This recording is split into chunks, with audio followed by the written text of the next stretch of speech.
How can one site tell the story of Thomas Lewis, of Eleanor Eldridge, of Doña Fefa, and Canonic? How can one site tell the story of the Cape Verdean community sailing across the Atlantic to create a new home in Providence, of the trading of people for labor that built the city, of the vibrancy of the creative community, of urban renewal's decimation, of the toiling of the jewelry makers and workers in the mill? How can one site tell the truth about the dispossession of the Narragansett in the founding of Providence, one of the oldest cities in our union? It cannot. It cannot. We cannot tell in a single monument the full stories of all the lives of all the people who contributed in ways big or small to the vibrant, diverse, and creative city of Providence that we know and love today. What we can do is begin to unearth the truths through a process of excavation of the intertwined history still present in the land. The land, the ground, holds the layers of truths covered up throughout the years. We begin the process of excavation by resurrecting the trails of the Pequot and the Narragansett and the Wampanoag. Nations of people that crossed paths and traded customs and goods on this land. They maintain peace through these moments of exchange. On this site, we create a new meeting space where people from every neighborhood in Providence can bring their full selves to this place, leave a bit of themselves and take something back with them. We bring together the 7 hills of Providence.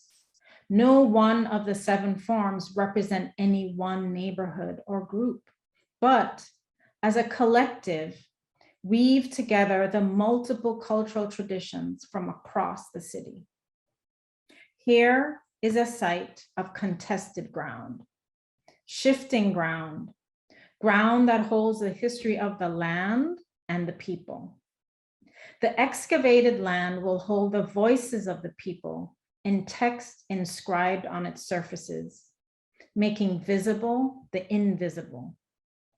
The memory of the trails peels up from the ground, creating a space of pause within the park.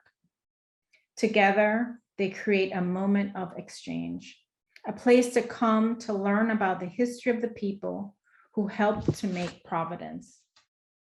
A place to connect, un espacio para conectar. A place to celebrate, un espacio para celebrar. A place to protest, un espacio para protestar.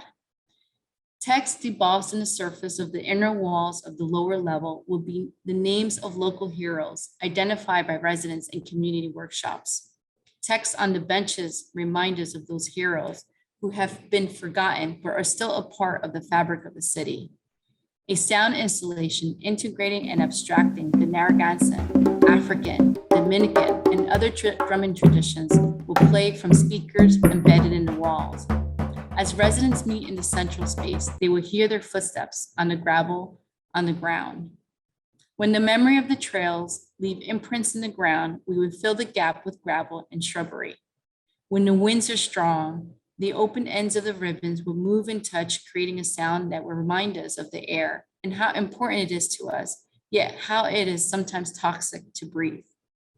Lights between the ribbons create presence at night, while reinforcing the multiple strands that make up the whole. Together, it will be a multi-sensory experience for visitors young and old, of multiple gender and racial identities from across the city, state, and country.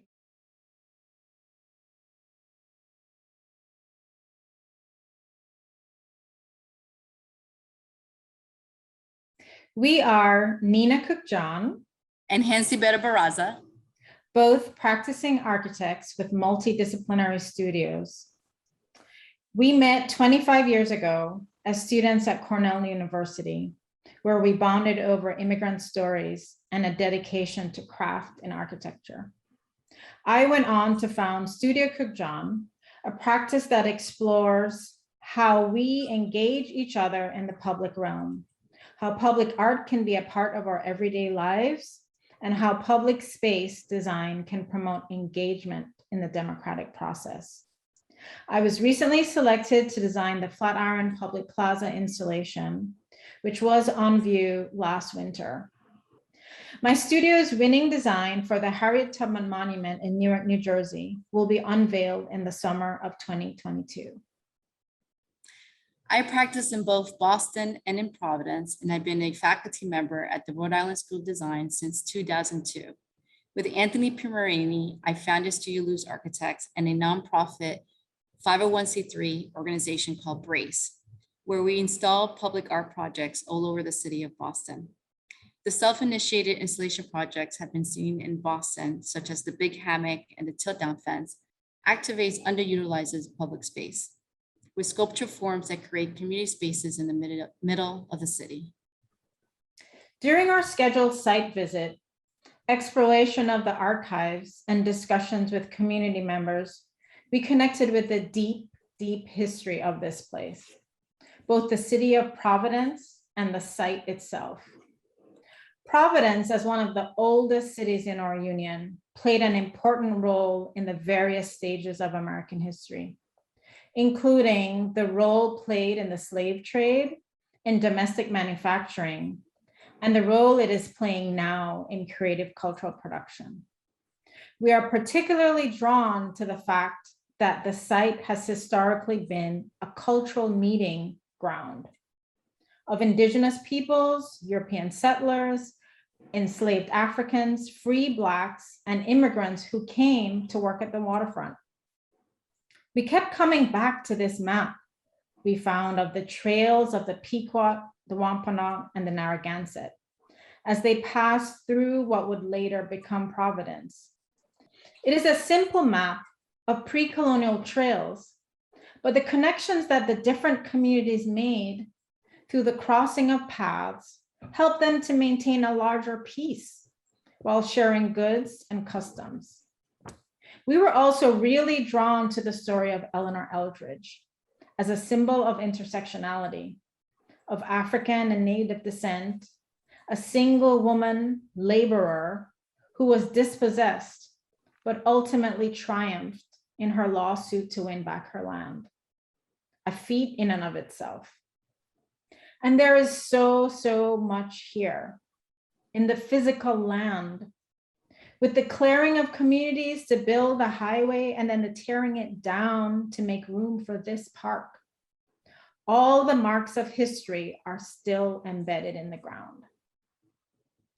Our installation works to unearth this history, to inspire visitors to take the nuggets of information that they learn here back with them, and then discover the full story from the library or other community groups who hold the full knowledge.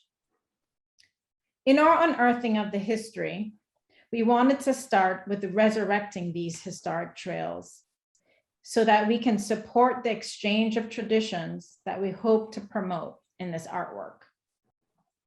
The present day trails would be of the people in each of the different neighborhoods throughout Providence coming to the park and to the site.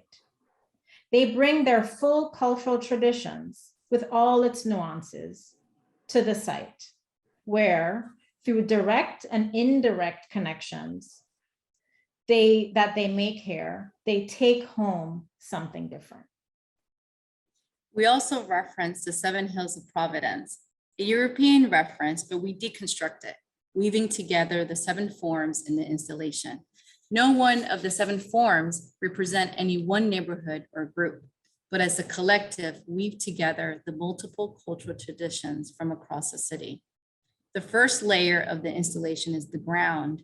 We begin with its physical excavation. We then add the memory of the trails, symbolically representing by steel ribbons, peeling up from the ground.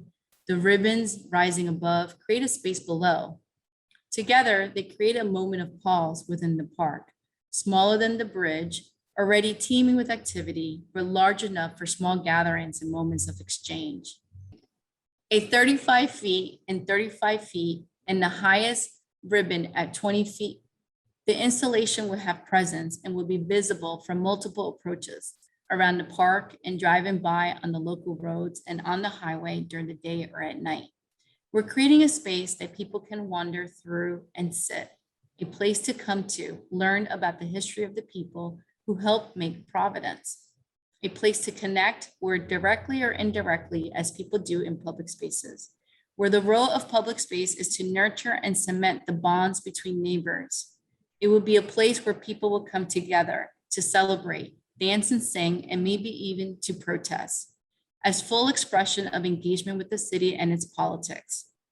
We acknowledge that there are so many people who are important to the Providence community, but who have not found their way into monuments.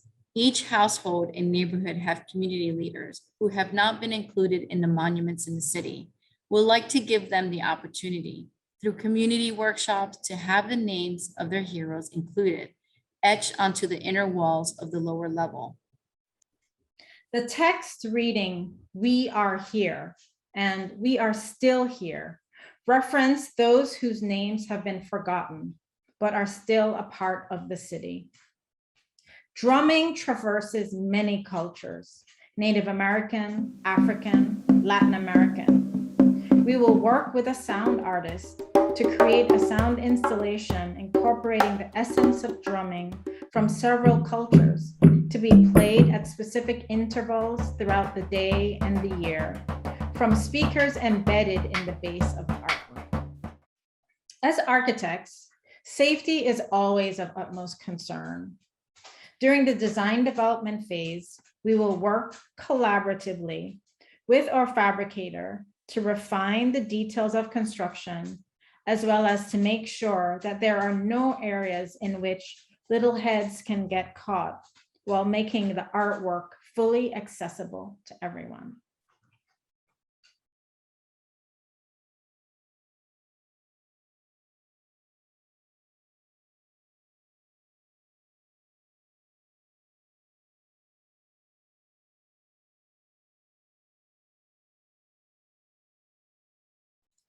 We'd like to thank our teams who, without their hard work on this project, we wouldn't have been able to bring it to life. From Studio Cooke John, I'd like to thank Erin Zierfoss and Khadija Bangura. And from Studio Luz Architects, I would like to thank Elise Zilias, Jason Yang, and Jinchen Zhu.